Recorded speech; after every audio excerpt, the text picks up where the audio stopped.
I hope you've had an enjoyable and interesting day going to all of our different sessions, meeting the experts, all the panels and everything. I know I am a bit biased, but I have really enjoyed myself. But I guess it's a bit like any of us when we're hosting something. I've been popping in and out of everything and seem to have missed out maybe on some of the best bits. So I, for one, am really glad that we recorded all of this. So it's going to be available for the next month. So you can come back onto the platform whenever you want and see one of the sessions that you missed, or go into one of our hives and find some of the information. It's all going to be there. And we do have a few spare registrations. So if you've got a colleague or a friend who you think might benefit from this or would find something valuable, please do let us know, and we'll try our best to register them as well. But so for today's final plenary, we're also going to have a chance a bit later on to catch up on some of the key messages that came out of those earlier sessions. In the second part of today's last session, I'm going to be asking colleagues from the Naturvation project to come back with their key messages. But to start with, I'm really delighted to be joined by two wonderful colleagues and friends of our Naturvation project, and colleagues who are also really spearheading how we can work together with nature-based solutions for urban futures, Pippin Anderson and Russell Galt. I'm going to first of all turn to Pippin, and he's going to give us her impressions of what it's going to take to move nature-based solutions into the mainstream. Pippin Anderson is a senior lecturer at the University of Cape Town in South Africa. She's a plant ecologist, and she's interested in socially informed ecologies. In recent years, she's been focusing then her work on the ecology in and of cities. And I love this line of her biography that she shared with us, that her research is informed by her geography. And as a geographer, that's always got to be a good thing. So she primarily focuses on the ecology of African cities and biodiversity in cities. And Pippin, I'm really delighted to have you here, and I'll invite you to take the virtual stage, and I'll just share my screen to share your slides for the presentation. Thanks so much, Harriet. Oh,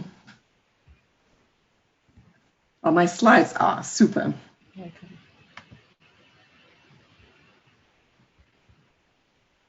Excellent. So in this talk, I am, as Harriet already suggested, shamelessly taking an African perspective in looking at this question of looking at the challenges and opportunities to mainstreaming nature-based solutions in cities and what this means for our urban futures. Firstly, I'm looking at Africa because I am African, that is my context. And secondly, because I hope maybe by flipping the geography, particularly this late in the day, it might be catalytic to others, irrespective of your own geography.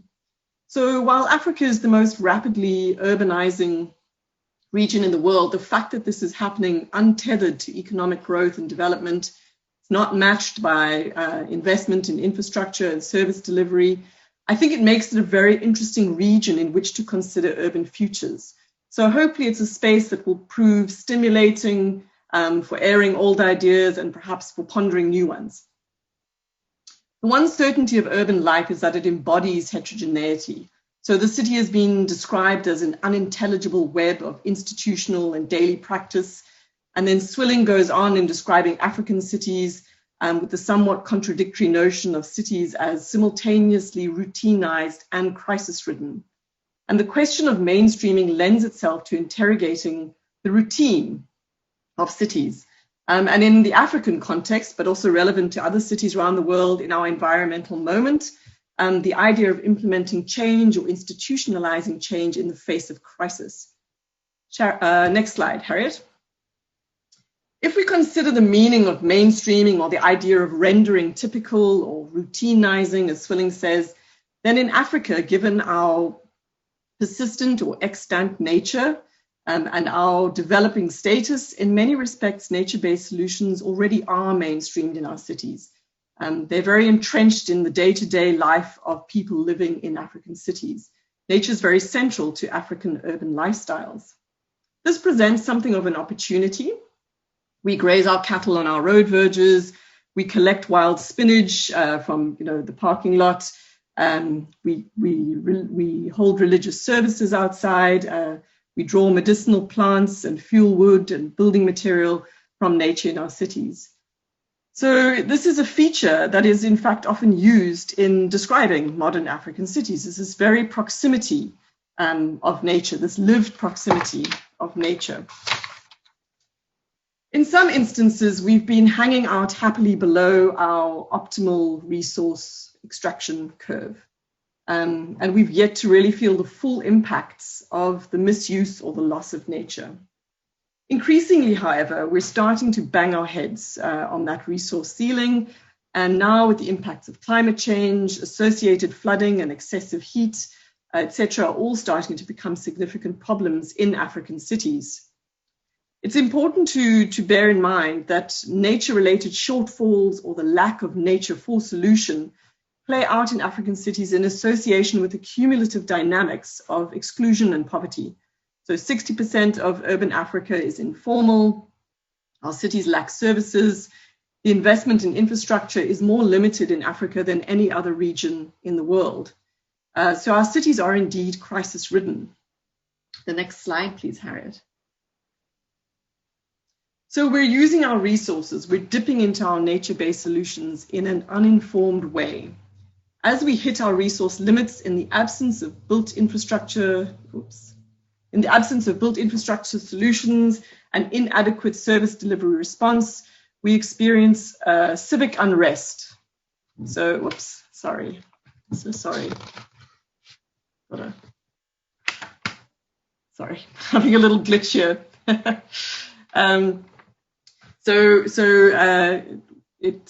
We're starting to get the sense of civic unrest. If you could just move to the next slide, Harriet. Thanks. We get more and more civic unrest, and this is something of a barometer of where we are. So as people push nature, and in the absence of any governance, intervention, or infrastructure, nature pushes back, and then ultimately people start pushing people. So a major challenge is that we are unaware of our resource limits, our ecological and social system parameters. We need a Naturvation type intervention in Africa.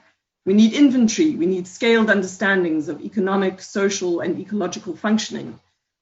We really need solutions that are informed by African knowledge and African data. Carl alluded this morning to the idea that we can't translate solutions from one part of the world to the other. And I think the context of Africa makes that particularly true. But we need this knowledge, we need data for decision making, for mainstreaming, and for developing indicators for monitoring. And in many respects, in African cities at the moment, we are operating in the dark. To operate within our limits, to have these nature-based solutions, we need to know our limits and we need research. We need collaboration, perhaps along the ideas of emergent interdisciplinary research, so methods that are reflexive and are reflective, and research that is immersed in a politicized or a repoliticized relationship between sustainable development and justice. And we need research that is frenetic, that is practical and wise, and user-friendly and useful for African cities. Edgar Peterson notes that in Africa, we're very bogged down by our developmental obsession with solution, and that we're constantly managing disaster. We're in this kind of crisis mode, always focused on the immediacy of poverty. And he also goes on to note that while we're doing that, the rich carry on with their place in space making. In the meantime, nobody's paying any attention there. But we need to move on from this depiction of Africa as some kind of failed modernity, or sort of, as Harrison said, a decaying modernity, and move on from this daily crisis management to allow ourselves to free ourselves up to capture the true dynamic and generative potential of the urban African populace. And just to be fair, I think the crisis is real, and urban governance in Africa is doing very well in terms of keeping bread and food on the table. But we need to give ourselves license in other spaces to be imaginative and creative, and to not think that that is the right gist of others, because we're constantly faced with this daily crisis. I really like the idea of entrepreneurial governance, urban governance, as a model that encourages experimentation, connecting networks for systemic learning, and focusing on a governance of change. And this also resonates, I think, with some of what Carl was talking about this morning around test beds and making spaces where different communities of practice and governance can come together and trial ideas. I think we need more of that kind of creative, generative space. But most critically, I think for any nature-based solution to be successfully mainstreamed, it must speak to the dual challenges of human well-being and sustainability. So we must look for solutions that are multifunctional or to multiple ends. And I think this is particularly true in the crisis-ridden space of Africa. I bring you here on the right-hand side, Luzanne Isaacs, who is the manager of the Edith Stephens Nature Reserve in the heart of Cape Town on the Cape Flats. And this reserve is surrounded by informal settlement on the one side. It does all sorts of lovely nature things. It provides urban cooling and infiltration. It meets conservation ends. It's a site for recreation. But the adjacent community's lived experience and their daily needs for livelihood and land result in constant contestation with the reserve, particularly around land invasion. And Luzanne says they need to constantly package nature in a way that presents itself as useful. And the reserve staff spend a lot of time managing relationships with their neighbors. So they offer a safe place for school kids, for working parents during the holidays. They give up their buildings for all manner of meetings, religious meetings, teacher training. They encourage local social workers to use the space to meet clients that want privacy and confidentiality, for example, in HIV counseling. And she notes the need to ensure that nature offers solutions that go beyond the immediate, that go beyond nature. And they must be packaged into multifunctional solutions that often speak directly to matters of social justice. Okay, last slide, Harriet. So what does this mean for our future? We need nature-based solutions that simultaneously address environmental and social problems. And also in the same package to be mindful of not exacerbating historical social exclusion or injustices that persist in many African cities. So nature-based solutions really need to be solutions that are not standalone, but in order that they're accepted or successfully mainstreamed, they must be part of a larger livable urban form. They must be looked at and designed in concert with other features. And those features need to be context specific and speak to the heterogeneity of the lived urban experience. Thanks, Harriet. Thank you very much, Pippin. That was very inspiring and really, I think, important for us at this stage of the day to be thinking about what nature-based solutions mean in a diverse set of contexts. We started the day with some different contexts in which nature-based solutions are being undertaken, and it's also part of the kind of symmetry of today to think about that going forward into some new and different contexts as well. So thank you very much for that. We'll be able to share some questions with Pippin shortly, but first of all, I would very much like to introduce Russell Galt. Russell is joining us as the lead of the Urban Alliance at the IUCN, a broad coalition of IUCN members who have, over the last few years, been pioneering the role of cities as an important space for achieving biodiversity goals, both locally, nationally, and internationally, and who have been doing work across multiple different contexts globally to really promote how cities can work with nature towards biodiversity and economic and social justice goals. Russell has a long relationship with working with cities in many different contexts. I'm delighted to have you with us today, Russell. Thank you for joining us. Thank you very much, Harriet. Firstly, can you see me and can you hear me, see me, and also my screen? Yes, we can, Russell. And just the closer you are to the screen, the better it is for us. Okay, great. Well, firstly, thank you very much for inviting me to share some remarks in the closing session of what has been a really fantastic and inspiring event. I, for one, have learned a great deal. Now, let me start by drawing your attention to this mango tree that I photographed on the banks of Lake Tanganyika in Ujiji. And I rolled up to it and I wondered, how on earth did a tree that provides shade, cooling, beauty, and mangoes, the king of fruit, how did it end up so precariously balanced on that thin column of soil with its days so evidently numbered? Now, to answer that question is very difficult. There are many answers and none is short. You could talk about climate change, land degradation, property rights, the tragedy of the commons. You could talk about the entire global economic and political system. The point I'm making is that tree is hitched to a very complex universe, and this world of ours is in a state of flux. The climate is convulsing, biodiversity is in free fall, cities are mushrooming across landscapes at rates that are hardly believable. And it's in this context that we are deploying nature-based solutions in cities. And as we do so, we must not lose sight of the nature that we've already got. And we must keep that nature in good working order. So how do we take nature-based solutions to scale? How do we get to the mainstream? Well, I would argue there are 5 catalytic interventions that we need to take. Firstly, we must educate city shapers. Think about the medieval surgeons of the past. And don't you wonder, how on earth did they practice their profession when they knew so little about the human body, about science? I believe in the future we will look back on today's city shapers, engineers, architects, urban planners, investors, developers, and we'll ask ourselves, how on earth did they design, build, finance, and manage what is fundamentally human habitat, a part of nature? I repeat, cities are part of nature. And that has to change. That sort of ecological illiteracy has to end.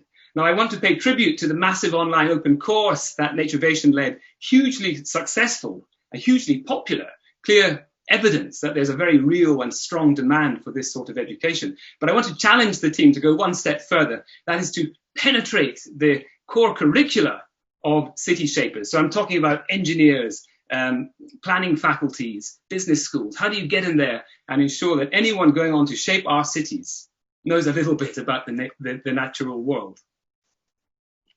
Secondly, we must ally with culture makers. Every great movement, political or ideological, has been fronted by artists, musicians, poets, writers, filmmakers. Where is our Stormzy? Where is our Banksy? Where are our Spice Girls? Where is our Bob Dylan or Frida Kahlo? Now, I don't believe that we can reach the scale of the audience required if we do not work hand in hand with culture makers. They are adept at capturing hearts and minds, enlivening imaginations. And one initiative I want to flag is the London National Park City movement. They have been intentionally breaking out of the environmental echo chamber. And that's been key to their success in finding traction in grassroots communities, bringing people into the fold who were never previously engaged in conservation. Thirdly, we must empower communities. There's very compelling evidence that people want more nature in their lives. The WWF Scotland conducted a survey and found that 3 in 4 Scots want to see more nature in their cities. So if we empower communities, and this is touching on what Pippin mentioned about entrepreneurial governance, but if we empower communities to shape their own neighborhoods, then I believe we will see very different forms and patterns of urbanization. We can draw inspiration from our Icelandic cousins. In Iceland, in the Icelandic capital, Reykjavik, there's a program that was adopted after the 2008 financial crash that empowers citizens of Reykjavik to vote and to submit ideas, to comment on ideas, to debate ideas through a form of deliberative democracy. It's a strain of popular sovereignty. And this has remodeled the city in fascinating and very progressive ways. Fourthly, we must fix market failure. As you know, ecosystem services tend to occur as common goods or as public goods. That is, they are non-excludable. And that's partly why they fail to attract sufficient investment. The good news is that we can fix market failure with improved zoning, improved planning, with market-based mechanisms such as taxes, fees, financial incentives, subsidies, and grants. And there are a range of really interesting, innovative measures that have been discussed today. I might just flag a few. So one of them I find really exciting is land value capture. This has been successfully used in countries across the world to finance grey infrastructure, particularly in Colombia. And there's very compelling evidence from the city of Cali that it can also be successfully employed to finance green infrastructure. This is when you claw back the increase in property prices or land value by taxing and reinvesting that or using it to cover your upfront investment in natural infrastructure. And it's not just about, creating value, it's also about avoiding loss. Because as I said from the start, the world is in a state of flux.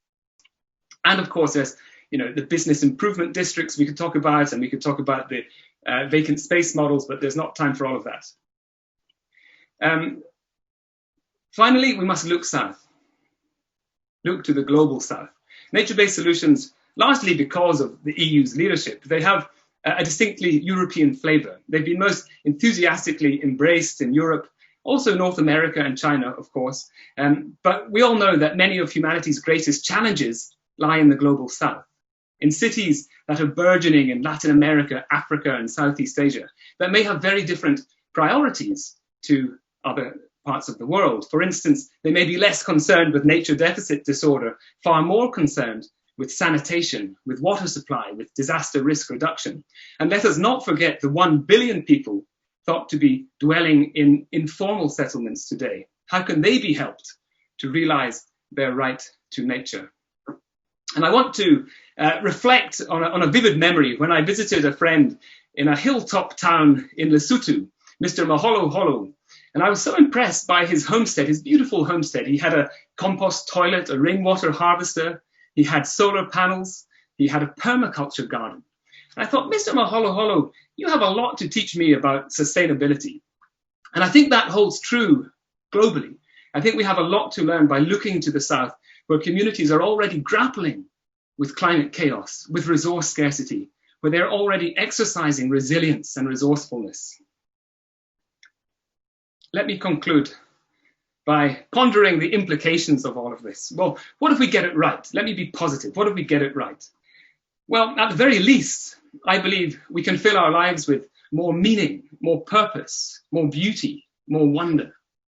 And if we do well, I believe there's an opportunity for us to transform our communities, to transform our cities, perhaps to even reimagine our very civilization. And if we dare to dream, I believe nature-based solutions can help us transition from a world of scarcity to one of abundance.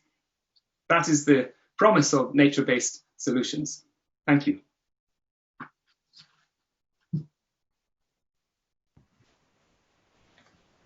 Thank you, Russell, for that very inspiring talk as well. I mean, for both of you for sharing your expertise and experience with us in this way, I think it's given us even more food for thought than we thought was possible to have in one day, packed with, interesting ideas and really good examples of both some of the potential and also some of the pitfalls of thinking about nature-based solutions. So while the questions are getting going on the chat, maybe I can ask both of you to reflect actually a little bit on this very concept of nature-based solutions, a bit provoked by your point there, Russell, that the term is a very European term. Obviously, Naturvation is a European-funded project, and the European Union's been investing heavily in this area. But I'm also provoked by what you both said about remembering that in many other urban contexts in the world, there is plenty of nature, and the issue is really one of not losing the nature that we have, right? And making sure that we live within our resource boundaries. Both of you mentioned this. So Pippin, perhaps could you reflect a little bit about whether the term nature-based solutions really has any resonance in a context where there is already nature in cities, and maybe one of what we need more to do is be thinking about how do we look after that nature and use it more effectively than bring new things into the city. I think I've always taken a rather open-minded view of it, and that I think nature can be extant nature, or it can be implemented nature or restored nature. I haven't always, I do think that the European take on it is more of that kind of constructed or implemented nature. But I think we're all ultimately on a trajectory, and we are linked at various scales, and I don't see that as a particular snag. The notion of solutions I find a little harder to chew on, and I think it's Jamal who says we need to move on from this very kind of binary axis of joy and despair, and we need to accept that there's something in the middle. People are needing different solutions to different problems in the same space at the same time. So the idea of solution is it's very absolute, I guess, in the mess of a global South context. Thank you, Pippin. That was really useful. And Russell, if I can turn to you, and one thing that I really noticed about your presentation was all the different kinds of forms of knowledge and ideas and creativity that you mentioned as being important in your 5 different steps. Everything from Stormzy to more robust research science and getting the engineers on board. So now I'm trying to think about what the lyrics to a Naturvation song written by Stormzy for engineering would be. But, you know, with that great image perhaps in my mind, I'm wondering which of those forms of knowledge do you think is actually the most critical to move us forward? I don't think any one alone will be the silver bullet. This is a web of players that need to come together and act in a concerted manner to renature our cities. I know that there are massive gaps in knowledge. For instance, IUCN has set itself the task of developing an urban nature index to help cities set natural capital baselines and understand their relationship with nature better. And that's very much needed. There's a real need for that. Also to make comparisons over space and time, both within cities and between cities. But I also think, you know, just from a personal experience, just next door, there's a patch of land. It's a brownfield site. And I have this horrible feeling that they're going to build ugly modern flats there. But I would love it to be turned into a little urban agriculture site or a Zen garden. And I'm not entirely sure how I go about doing that. Do I go and speak to neighbours and try to get a petition? Do I lobby a politician in the council? It's not entirely clear to me how I get organised with my neighbours and fellow conservationists in this city to actually ensure that land is turned to green rather than to grey. And I think, you know, from the citizen standpoint, it's not always clear what they can and cannot do in order to change their city.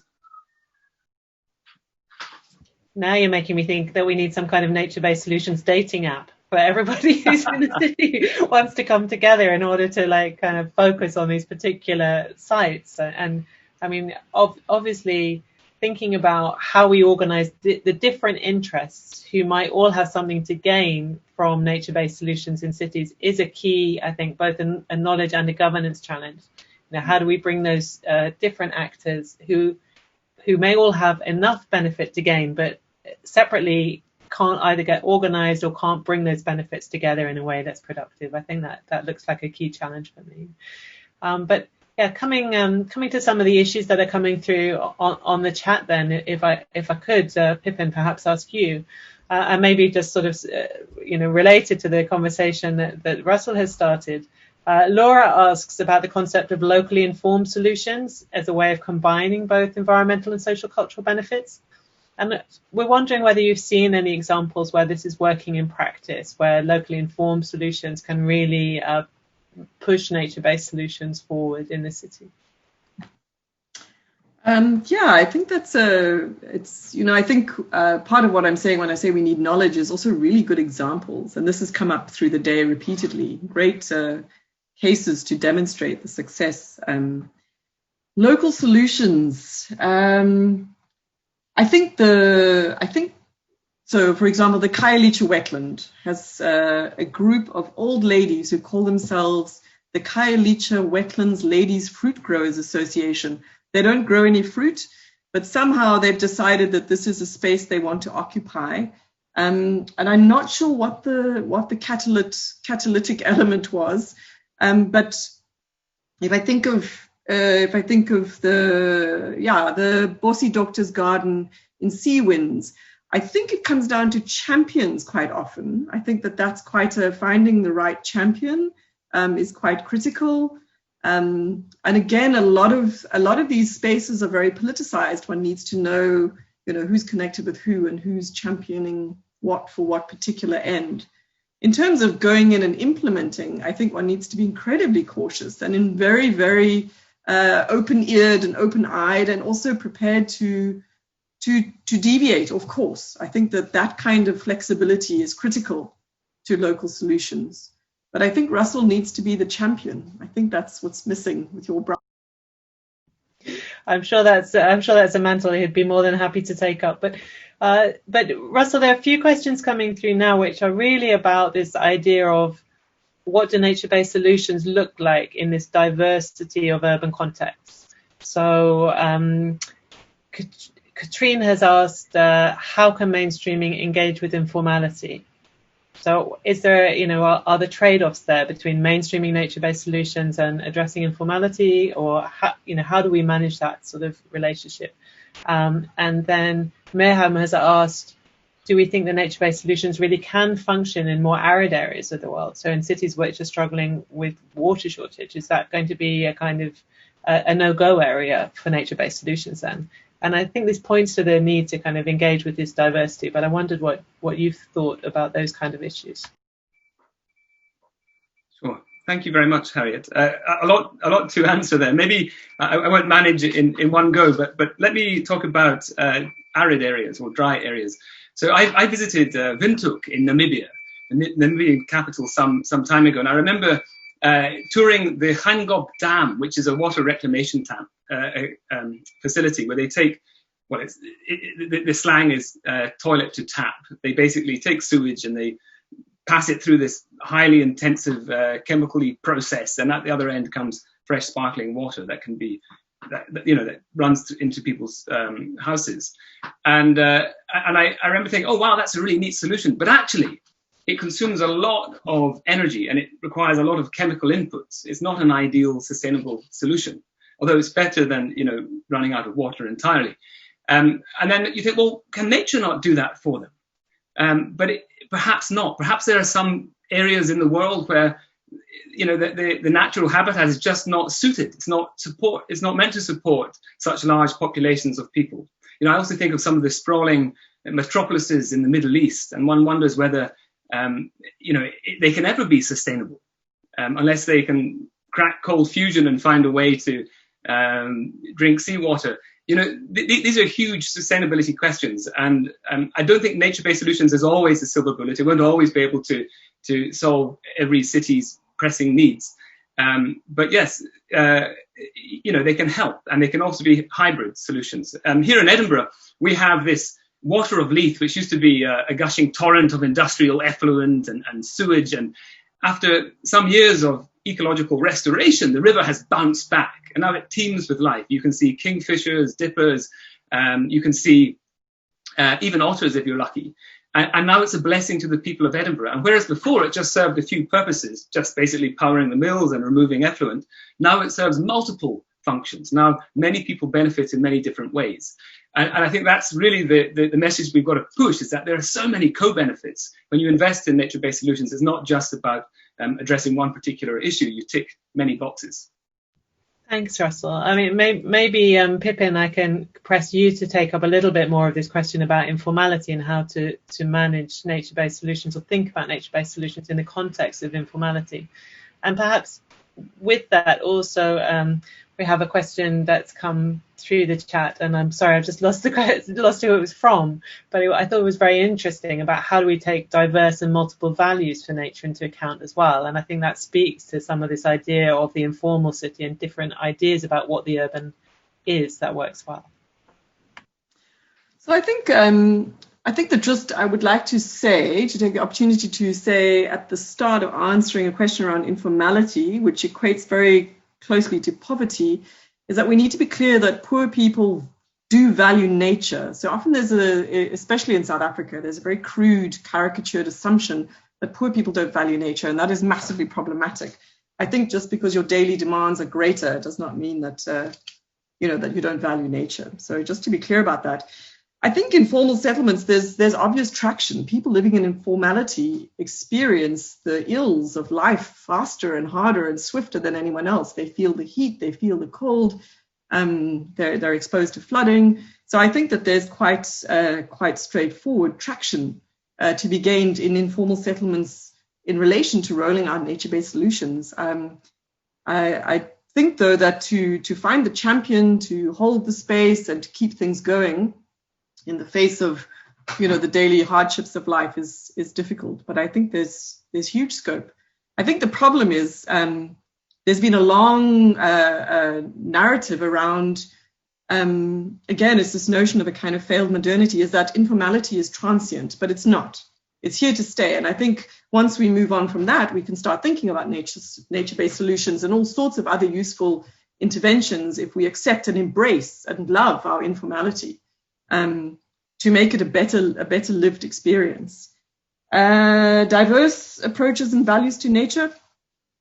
I think if one thinks of the case of Africa, we're very mindful of responding to global imperatives around nature. We're very, we've managed to be sort of, with colonial extraction, tie up a lot of land for the big hairies and the kind of hunting vibe. I think we're very quick to be signatory here and there on the global platform, but we're not attending to the localized needs. So I think in terms of dealing with diversity, I think we're dealing with one end of the spectrum very well, and I think we just need to focus our attention on being more inclusive on the other end of the spectrum. And I think one can meet multiple ends in one space quite easily. So I don't think it's that hard, but I think it needs to be done consciously.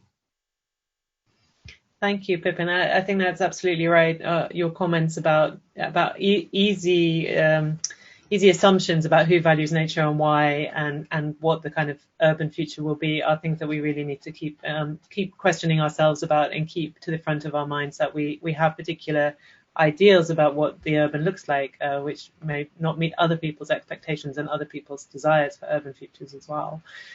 So I've got a couple more questions coming through the chat, and one's quite a big one, Russell, so I'm putting it your way, which is that Francis has asked whether we should think about nature as being a human right. And I've been quite interested in this ever since I saw that New York City declared a right to nature as a kind of fundamental right that the city would try to protect. And I have been intrigued to think about what would it mean if cities made a right to nature something that they had to deliver. So I wonder whether you have any thoughts about whether that might be a way to mainstream nature-based solutions. Well, I personally believe that everybody has a fundamental right to inhabit a clean, safe and wildlife-rich environment. And that's partly because you need it in order to realize all your other rights, because without having a clean, safe and wildlife-rich environment, you miss out on a lot. You are effectively penalized. I used to live in Nairobi for some years, and one of the reasons I actually left was because of the air pollution. The air pollution there is really, really severe. Many of the old trucks and cars that once lined the streets of Beijing are now in Nairobi, Dar es Salaam, Addis Ababa, all those cities. And the pollution is so severe that I believe tens of thousands of people are dying every year. I don't want to be quoted on that, but I do recall reading it's literally tens of thousands of people are dying. Now that's combined indoor and outdoor pollution. So there may be a lot of indoor stoves that are also responsible for that. But either way, it's quite a shocking statistic. And if you go to the poorer areas of town, what you see is, you see no trees, you see no nature. When you go to the affluent areas, you see lots of lush vegetation. And this is a real ethical issue, because the people who can least afford to get ill and get sick, the people who cannot necessarily afford medical care or who must walk to work to sell their wares at the side of the road, are the ones whose health is being hammered. And the people who can afford to get sick and go to a fancy health clinic are the ones who tend to pollute the most. So there's a big ethical dilemma here. And I believe that the more we can advance this notion of access to a clean, safe and wildlife-rich environment being a fundamental human right, the better our world will be. And I must just add, just quickly, it's actually embedded in it's enshrined in most constitutions of the world. It's just that this is not really realized, and people turn a blind eye to it. But if you examine most constitutions of the world, you will see that access to a clean environment is very much in there. Thank you. Thank you, Russell. And interesting to think about whether cities also see that as their responsibility. And maybe that's something that we could be thinking of making more mandatory. I'm just going to ask a very short question to each of you and ask you for a short answer now, just to finish our question and answer session. And it comes from me probably rather than anybody else, but it's a question that has been puzzling for a few years now for me since we've been doing this project, which is that if there was one urban challenge that nature-based solutions should really focus on in order to become more accepted and more mainstream, what do you think it should be?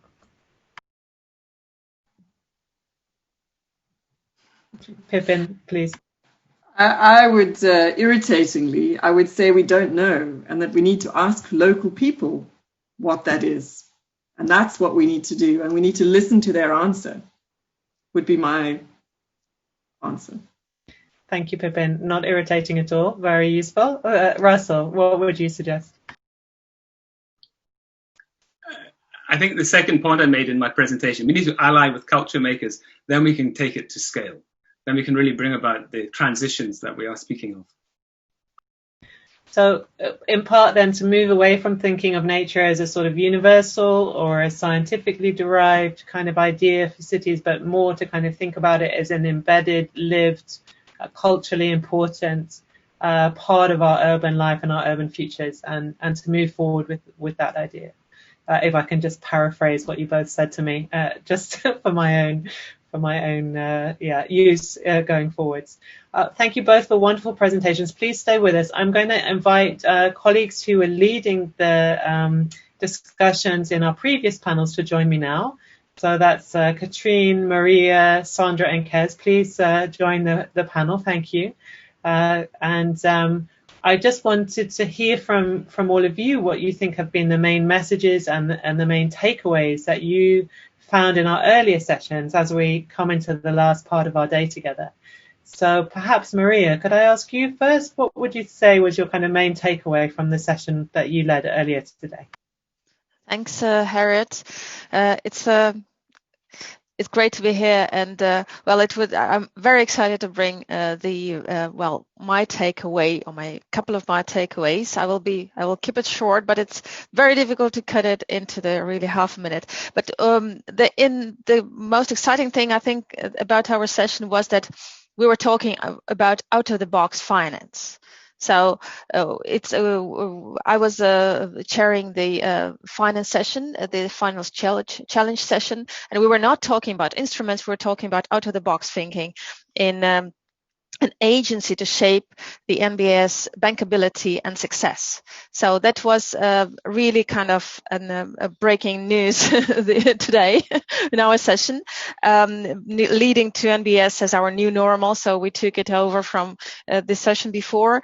The building on values, which are important to be so that the stakeholders are educated on that, and that the values are being explicitly articulated, that are residing in NBS, but also building the experiences. This is very important, this empirical part for the banking, kind of successful banking, and which underpin collective imagination. So we need this collective imagination, but it has to be underpinned by these experiences. And finally, using effectively the infrastructure and everything that we have in our institutional settings, but reshaping them and getting to the nature-based scales, for example, that go beyond the city boundaries, so not being bounded to the city levels, but going beyond those together with the nature.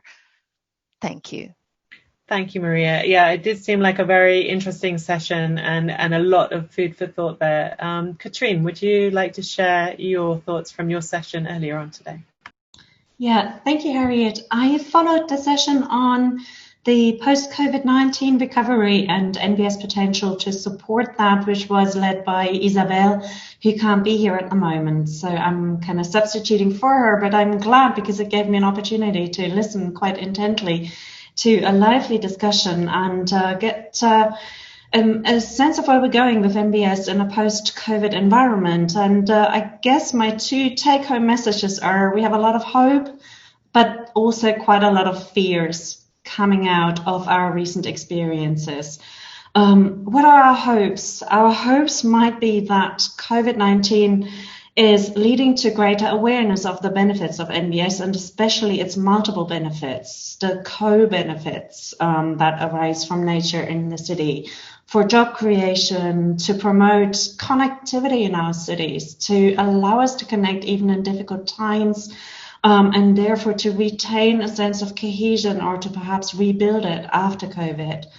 In terms of well-being, very, very clearly, there is a real palpable sense amongst many of us and many people in the communities that we live in, that urban nature was so crucial and could be so much more crucial for supporting our well-being even in crisis, and that it can help us to build that kind of resilience that for some of us in the global north was really an abstract term until COVID hit.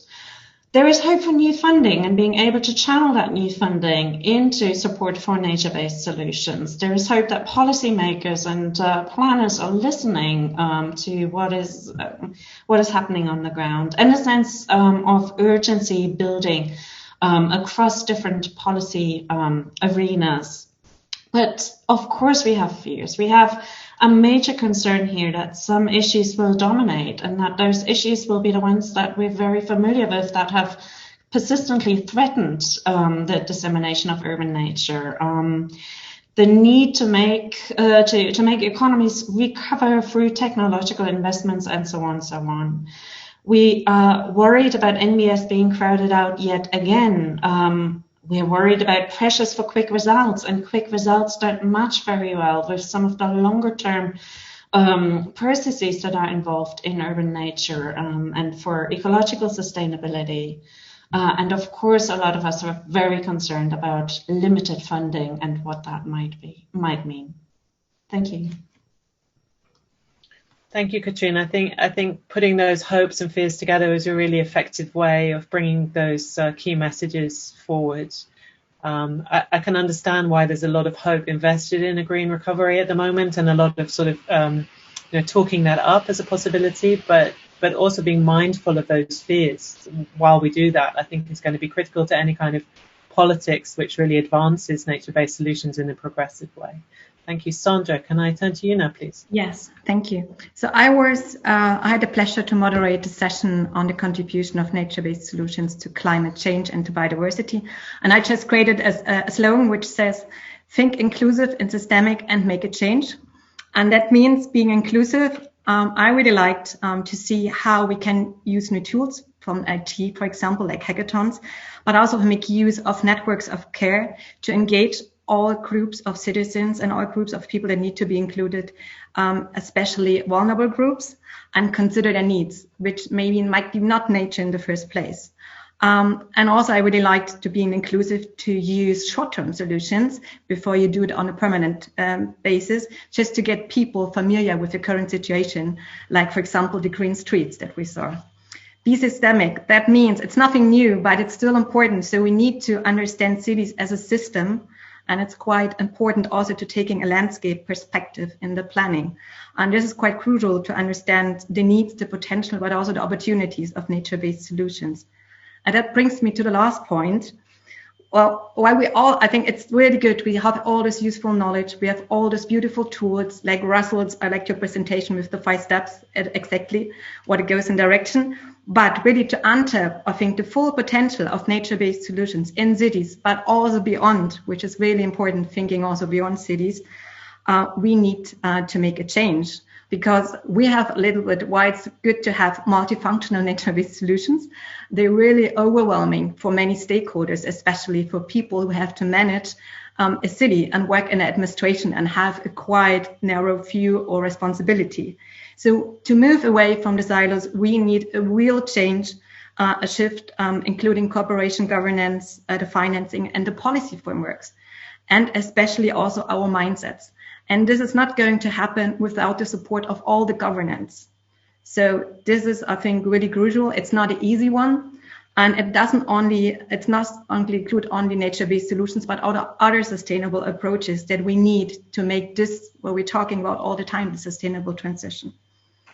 That's it from my side. Thank you, Sandra. You've got me thinking of the question about how do we, making a change suggests that we also need to undo what's normal now, right? So many of the things that you were saying have got me thinking about what it is that we take for granted in terms of how governance should work, about how business models should be constructed, but also institutions and knowledge. And what are those things do we need to undo in order to make space for the way that nature-based solutions work to be recognized? And maybe that's something that we could think a bit more about as we take some of these discussions forward. Kez, can I turn to you for some reflections on the opening session, which probably feels like quite a long time away now? Absolutely. Yeah, the opening session feels like a lifetime away now, but it was a fantastic, lively session, and we had 3 speakers from Melbourne, Australia, and from Utrecht in the Netherlands, and from Stockholm in Sweden, and they talked about examples from these cities, but then from all other places from all over the world, and of course this has been throughout the entire day. But I think it's just a reminder to us, the kind of examples they were giving, that nature-based solutions are indeed bubbling up in small and big ways in cities all over the world. And they're bubbling up and being implemented because they are in fact solutions to problems, to all kinds of problems that we're facing, whether it's climate change or biodiversity loss or social well-being, you name it. So we are really seeing them appear. And I think we are at a point where we can be talking about, with this conference is about, unlocking the potential. And just related to this first session, just after that, I was in a Meet the Experts session, and our colleague, Laszlo Pinter, I think made a great quote, and I'm going to quote him here now. He said that the nature-based solutions concept is contagious, and contagious in a good way. I know in the middle of a pandemic, we practically shouldn't be talking about contagion, but what he's getting at is it really is a concept which is hard to resist. People are grabbing hold of it and people are working with it all over the world. And I think that that's really exciting. And I think that's what we're kind of hearing throughout this event. Thank you, Kez. I mean, I think at this kind of stage of the day, my mind turns to, what do we need to do next? The rest of the Naturvation team will probably be a bit upset to hear that, but I'm interested really to think, we've reflected on the day that we need to think out of the box around questions of finance. It's not just a question of instruments. It's not just a question of technique. It's not just a question of getting all of the numbers right and aligning them, but it's actually about bringing a whole set of different kinds of knowledge, cultural knowledge, the knowledge of the communities with whom nature-based solutions have to sit and have to be maintained, have to be lived with over time. It's about changing our whole view of the city, as Laszlo said. Once you move away from thinking with grey infrastructure to thinking with nature-based solutions, you start to see the city in a different way. You need to learn the city, shape it differently. Like Russell's medieval doctors, we need the engineers to be thinking about the city in a very different way as we go forward. But so, yeah, Pippin or Russell, what would you say do you think is the next thing that we really need to be tackling if we want to make nature-based solutions come into the mainstream? Where do you think we need to go? I think, Pippin, at one point you said we need a Naturvation for African cities. Whether it's actually got to be Naturvation or not, I'm not sure. But would you like to elaborate on that? What do you think we need to make nature-based solutions really kind of go forward in that context? I still stand by that, Harriet. I think we really lack data and knowledge in Africa, without a shadow of doubt. We need if I think of the amount of work that Naturvation have done in inventory and, the breadth and the depth, I think it's been phenomenal, and we would really benefit from something like that. I think you can't really do anything if you don't know, if you're operating in the dark.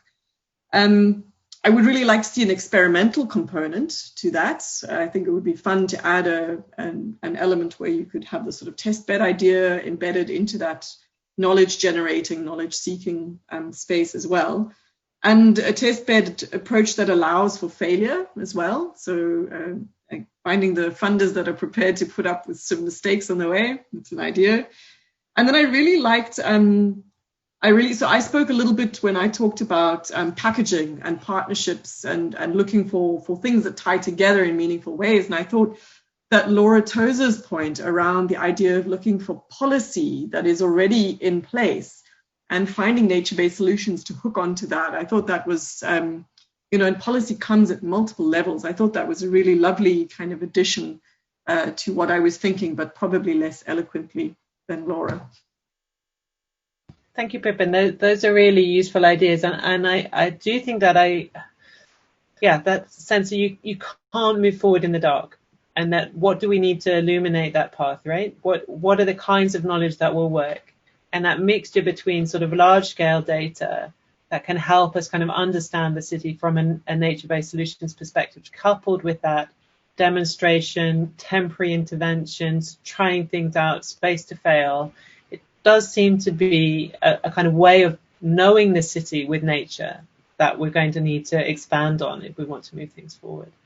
So Russell, yeah, what would be where you would go next? What would you do?